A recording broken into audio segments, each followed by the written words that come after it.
Latest in our year-long Finding Hope series focused on raising awareness and finding solutions for addiction and mental health. Tonight, as wildfire season ramps up across the country, suicide deaths among wildland firefighters continue to climb. 6 on Your Side's McKenna King joins us live in studio with what the National Interagency Fire Center says they're doing about it and whether firefighters think it's enough. Suicide deaths among wildland firefighters are on the rise, but exact numbers aren't available. NIFC says they only track deaths that occur while on duty, and the majority of suicide deaths happen while off duty.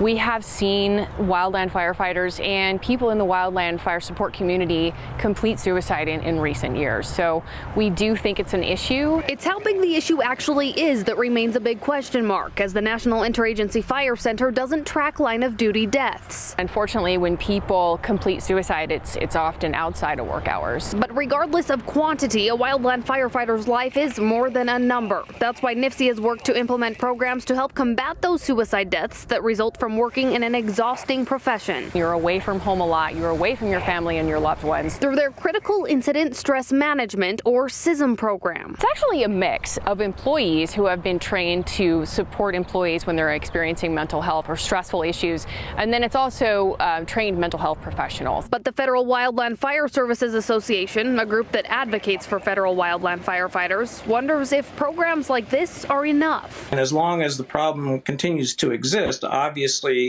the right channels of how to deal with it aren't being found. Aside from working a stressful job away from family, a big problem in the system they believe needs addressing is simply the job title of wildland firefighters. They're currently classified as forestry technicians, and as long as you don't have a firefighting background and the mentality of a firefighter, perhaps you just can't understand what it would mean to these folks to be recognized as such. Something the association advocates to change every day.